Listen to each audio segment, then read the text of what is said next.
پوچھا ہے کہ اگر کوئی بچہ بلوغت کے قریب ہو، مثلاً 12-13 برس کا ہو، تو رمضان المبارک کے مہینے میں اس کا تراویح میں قرآن مجید سنانا کیسا ہے؟ اور یہ خوف ہو کہ قرآن نہ سنانے کی صورت میں قرآن بھول جائے گا، اور یہ بھی فرمائیں کہ اس کے پیچھے تراویح پڑھنا بہتر ہے یا اکیلے یا سورت تراویح، کون سا طریقہ افضل ہے؟ اچھا، سب سے پہلی بات یہ ہے کہ نابالغ بچے کے پیچھے نماز تراویح درست نہیں ہے، تو اس میں اہتمام یہ ہو کہ جو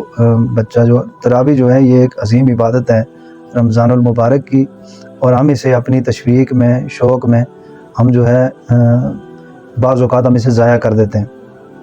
اب چھوٹا بچہ، اس کو نماز کے مسائل کا پتہ ہی نہیں ہے، اور وہ آپ کو نماز پڑھا رہا ہے، تو اس صورت میں نماز کے خراب ہونے کا اندیشہ ہے۔ تو بالغ بچہ ہو تو وہ آپ کو نماز تراویح پڑھائے، قرآن سنائے، کسی بھی طرح وہ آپ کو نماز پڑھائے، یہ درست ہے۔ تو اس میں احتیاط کرنی چاہیے، اگر ہمارے پاس ایسا بچہ ہے اس کا متبادل انتظام کیا جائے۔ اگر قرآن بولنے کا اندیشہ ہے تو وہ اپنے قاری صاحب کو سنائے، یا پھر اس کا نوافل میں اس کے پیچھے جو ہے بچہ کسی کو کھڑا کر کے سامنے مقرر کر کے وہ اپنے قرآن مجید کو پختہ کر سکتا ہے۔ اور پھر اگر ایسا امام جو ہے وہ دستیاب نہیں ہے آپ کے پاس، تو پھر آپ سورت تراویح پڑھیں، باجماعت پڑھنا مسنون ہے۔ حضرت عمر فاروق رضی اللہ تعالیٰ عنہ، حضرت عثمان بن عفان رضی اللہ تعالیٰ عنہ، اور اسی طرح جمہور فقہاء محدثین کے زمانے میں 20 رکعت نماز تراویح باجماعت ادا ہوتی رہی، اور اسے باجماعت ہی ادا کرنا جو ہے یہ مسنون ہے، اور مسنون ہونے کا مطلب یہ ہے کہ زیادہ بہتر اور افضل یہ ہے کہ اس کو جماعت کے ساتھ پڑھیں۔ اگر کوئی ایسا امام بھی آپ کے پاس نہیں ہے، مسجد بھی قریب نہیں ہے جس میں آپ جا کے کسی جو ہے ایسے امام کے پیچھے تراویح پڑھ کا مستحق کون ہے؟ فطرانہ کن لوگوں کو دیا جائے؟ امام مسجد جس کے گھر کا گزارا اچھا چل رہا ہو، وہ بھی فطرانے کا حقدار ہے یا نہیں؟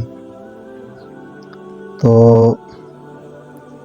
دیکھیں، اس میں ضروری یہ ہے کہ فطرانہ صدقۃ الفطر جو ہے اس کے مستحقین وہی لوگ ہیں جو فقیر ہیں، مسکین ہیں، محتاج ہیں، ان کو دیا جائے۔ اور فقیر اور مسکین، فقیر جس کے پاس کچھ نہ ہو، مسکین جس کے پاس کچھ ہو لیکن ضروریات زندگی اس کی پوری نہ ہو رہی، تو اس لیے ہمیں اس میں تھوڑی احتیاط کرنی چاہیے کہ صدقۃ الفطر جو ہے ہم انہی لوگوں کو ادا کریں جو حقیقتاً اس کے مستحق ہیں۔ تو اس میں دیکھا جائے گا کہ امام صاحب کا مثلا وہ، یہ تو آپ کے سوال میں ہے کہ ان کے گھر کا گزارا اچھا خاصا چل رہا ہے، لیکن بعض لوگ ایسے ہیں کہ جن کو دینا ہمارے ذمہ ضروری ہے، اگرچہ ہم اپنے صدقات نہ دیں، زکوٰۃ نہ دیں، اور ائمہ حضرات کو بھی اس سے تھوڑا اجتناب بھی کرنا چاہیے، تو ان کو ہم ہدیہ دیں، تحفہ دیں۔ ہمارے محسنین ہیں، نماز پڑھانا سب سے مشکل کام ہے، اور حضرت عمر فاروق رضی اللہ تعالیٰ عنہ آپ اپنی ایک جگہ پسند کو ارشاد فرما رہے ہیں، اور پسند میں یہ فرمایا کہ اذان اگر پیسوں کے بدلے میں بھی ملے تو ہمیں لے لینی چاہیے، اور نماز اگر پیسے دے کر چھوڑنی پڑے ہمیں چھوڑ دینی چاہیے۔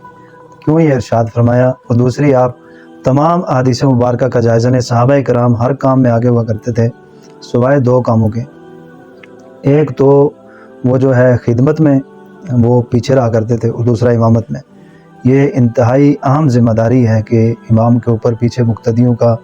ان کی نمازوں کا بھی سارا اثر پڑتا ہے۔ تو اس لیے امام صاحب کا اگر گزارا اچھا خاصا چل رہا ہے اور وہ مستحق نہیں ہیں، صاحب نصاب ہیں، تو وہ مسئلہ سمجھتے ہوں گے، وہ آپ سے خود لیں گے بھی نہیں۔ اور اگر ایسی بات نہیں ہے، بعض ائمہ کرام نہیں، اکثر علماء کرام اس طرح کے ہیں جو اپنی غربت کو ظاہر نہیں فرماتے، بلکہ وہ تمام لوگوں سے مستغنی ہو کر وہ چلتے ہیں، اور اللہ رب العزت پر کامل توکل رکھ کے چلتے ہیں، اگرچہ ان کے پاس کسی قسم کی ان کی اتنی آمدن نہ ہو، یا ان کا کوئی مستقل ذریعہ معاش نہ ہو، اس کے باوجود وہ اپنے آپ کو مستغنی رکھتے ہیں۔ تو مستغنی رکھنے کا سوال ایک الگ چیز ہے، وہ آپ کو اچھے بھلے نظر آئیں گے، لیکن ان کی مالی پوزیشن کیا ہے یہ پہلے امام صاحب سے دریافت کریں کہ آپ صاحب نصاب ہیں یا نہیں ہیں، اور اس کے بعد اگر وہ صاحب نصاب نہیں ہیں تو آپ رقم دے دیں۔ اور اس میں ضروری نہیں ہے کسی کو کہنا کہ بھئی یہ زکوٰۃ کے پیسے ہیں، یہ صدقہ فطر کے پیسے ہیں، یہ جو ہے نظر معین کے پیسے ہیں، یہ فلانی چیز کے پیسے ہیں۔ ان چیزوں کا اظہار کرنا ضروری نہیں ہے، آپ کے دل میں ہو، فقیر کو دیں، مسکین کو دیں، محتاج کو دیں، جس کو بھی دیں، اسے بتائیں کہ یہ پیسے ہیں اور انہیں آپ اپنی ضرورت کے اندر استعمال کریں، تو بس اتنا بتا دینا کافی ہے۔ باقی آپ جو ہے دیکھ سکتے ہیں بیائی نہیں وہی چیزیں بھی ادا کر سکتے ہیں جو ہے کشمش ہے اور دیگر چیزیں جتنی بھی بیان کی گئی ہیں صدقۃ الفطر کے بارے میں، اگر وہ آپ ادا نہیں کرتے قیمت بھی ادا کر سکتے ہیں۔ اور اس میں دیکھیں کہ ضرورت جو ہے انسان کی ضروریات کا خیال رکھا جائے گا، ضرورت سے زائد اس کے پاس اثاثہ جات کتنے ہیں ان کا حساب لگایا جائے گا۔ آج ہمارے ہاں جو ہے یہ مثلا ایک آدمی کے پاس گھر کی ضروریات کا سامان ہے، اس کے علاوہ کوئی زائد چیزیں نہیں ہیں، تو یہ انشاءاللہ چلیں ہم ایک مستقل کلپ ریکارڈ کریں گے زکوٰۃ کے بارے میں، تو اس میں ہم آپ کو بتائیں گے کون کون سی چیزیں جو ہیں وہ ضروریات اصلیہ کے اندر ہیں اور کون کون سی چیزیں ضروریات اصلیہ سے باہر ہیں جنہیں مثلا آپ شمار کر سکتے ہیں مال جو ہے زکوٰۃ کی ادائیگی کے اعتبار سے۔ حافظ قرآن کے لیے چندہ جمع کرنا کیسا ہے؟ ایک مسجد کا امام حافظ ہے، وہ رمضان المبارک میں تراویح پڑھاتا ہے، آخری رمضان میں مسجد میں اعلان کیا جاتا ہے امام صاحب کے لیے چندہ دیا جائے، ایسا اعلان کر کے چندہ جمع کیا جاتا ہے۔ اب امام صاحب کے لیے پیسہ لینا جائز ہے یا نہیں، رہنمائی فرمائیں۔ اچھا دیکھیں، امام صاحب کو جو آپ چندہ وغیرہ دیتے ہیں یا جو پیسے آپ انہیں دیتے ہیں وہ تو ان کے لیے لینا درست ہے، لیکن اس میں جو میرے خیال میں جہاں تک سوال پوچھا گیا تو پوچھنے والے کا مقصد یہ ہے کہ یہ جو چندہ لیا جاتا ہے لوگوں سے، بعض اوقات زبردستی پیسے لیے جاتے ہیں کہ امام صاحب نے تراویح پڑھائی ہے تو آپ کس طرح نہیں دیں گے، آپ لازمتاً پیسے دیں گے، تو وہ بندہ جو ہے مجبور ہو جاتا ہے پیسے دینے پر۔ واللہ عالم اس کی گھر کی ضروریات کس طرح کی ہیں، کیفیات کس طرح کی ہیں، اور آیا اس کے پاس عید کے لیے بھی پیسے ہیں یا نہیں، لیکن اپنے نفس کو بچانے کے لیے، اپنی عزت بحال رکھنے کے لیے اب وہ جو ہے بیچارہ جب مسجد میں اعلان ہو گیا کہ بھائی ہر آدمی 500 روپیہ دے تو اس کو مجبوراً پیسے دینے پڑیں گے۔ ایسے پیسے جو کسی سے زبردستی لیے گئے ہوں یہ بالکل درست نہیں ہے، ان پیسوں کا استعمال جائز ہی نہیں ہے۔ ہاں اگر کوئی آدمی اپنی خوشی سے جو ہے وہ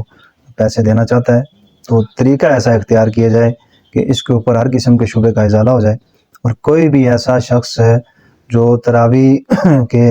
اختتام پر اس قسم کے اعلانات ہوتے ہیں کہ ہر شخص کے ذمہ یہ چیز ضروری ہے، چلیں ایک آدمی خوشی سے دے یا کسی صاحب نصاب کی ذمہ داری ہو تب بھی ٹھیک ہے، لیکن غریب لوگوں کو اس معاملے میں گھسیٹنا، زبردستی ان سے پیسے وصول کرنا یہ شرعاً درست نہیں ہے، اس سے ہمیں اجتناب کرنا چاہیے۔ باقی حافظ قرآن کبھی بھی قرآن کی اجرت نہیں لیتا، بلکہ قرآن مجید ایک ایسی کتاب ہے جو جس کے اکرام میں اگر کروڑوں روپے بھی خرچ کیے جائیں تو یہ کم ہے، بلکہ اس میں تو یہ ہے کہ حافظ قرآن کو خوب اس کی تکریم کی جائے، خوب اس کو انعام و اکرام سے نوازا جائے، اور مثلا جس کو ہم کہتے ہیں کہ اپریشیٹ کیا جائے، اس کو مبارکباد پیش کی جائے اور تحفے میں اس کو پیسے دے دیے جائیں۔ چندہ کرنے کا کیا مطلب ہے؟ چندہ تو وہ لوگ کریں بیچارے کہ جن کے پاس ان چیزوں کی قدر نہیں ہے اور وہ ان چیزوں کو سمجھتے ہیں، جو سمجھتا ہے کہ یہ رب کا قرآن سنا رہا ہے، اور اس کے اوپر 2 کلپس اس سے پہلے ریکارڈ ہو چکے ہیں کہ حافظ قرآن جب قرآن پڑھتا ہے تو سکینہ نازل ہوتا ہے، اور پھر سکینہ کس قدر نازل ہوتا ہے کہ وہ واقعہ ہم نے وہاں پہ ذکر کر دیا۔ دوسرا واقعہ آپ کو بتایا کہ بعض قرآن پڑھنے والے ایسے ہیں کہ ان کا قرآن فرشتے آ کر زمین پر سنتے ہیں، وہ کون لوگ ہیں؟ ان کی کوئی ایسی علامات نہیں، قرآن پڑھنے والے، قرآن مجید کے اوپر عمل کرنے والے۔ اور پھر حافظ قرآن وہ ہے جو 10 ایسے افراد کو اپنے خاندان کے جن کے اوپر جہنم واجب ہو چکی ہوگی، اور بروز قیامت جب اس کے ہاتھ میں تاج شرافت دیا جائے گا اور جنت کا پروانہ دیا جائے گا، اس کو قرآن کریم کی تعلیمات سے آراستہ ہونے پر ایک تاج اس کے سر پہ سجایا جائے گا۔ اس وقت ارشاد خدا بندی ہوگا کہ آپ اپنے خاندان میں سے، اپنے قبیلے میں سے ایسے 10 افراد کے اوپر ہاتھ رکھیں جن کے اوپر جہنم واجب ہو چکی ہے، آپ کے حفظ قرآن کی وجہ سے، قرآن مجید پر عمل کرنے کی وجہ سے، بطور انعام و اکرام، یہ اللہ رب العزت کی طرف سے انعام و اکرام ہو رہا ہے حافظ قرآن کا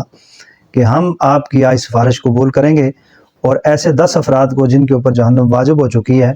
آپ کے کلام مجید کی ترتیل کی وجہ سے، تجوید کی وجہ سے، احسن طریقے سے یاد کرنے کی وجہ سے، اس پر عمل کرنے کی وجہ سے آج ہماری طرف سے گویا اللہ رب العزت کی طرف سے انعام و اکرام یہ ہے کہ ان کو ہم جو ہے آپ کی وجہ سے جنت میں داخل کریں۔ تو اللہ رب العزت خود اکرام فرمائیں گے حافظ قرآن کا، تو ہمیں اکرام کرنا چاہیے اس کو۔ اگر آپ چندہ کہتے ہیں اور جس جن صورتوں کو میں نے بیان کیا ہے کہ ان میں زبردستی چندہ وصول کیا گیا ہو، یہ درست نہیں ہے۔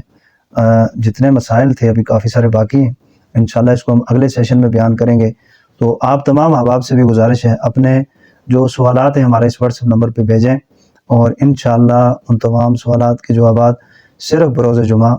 آپ کو ملیں گے، صرف AKN TV پر۔ السلام علیکم ورحمۃ اللہ۔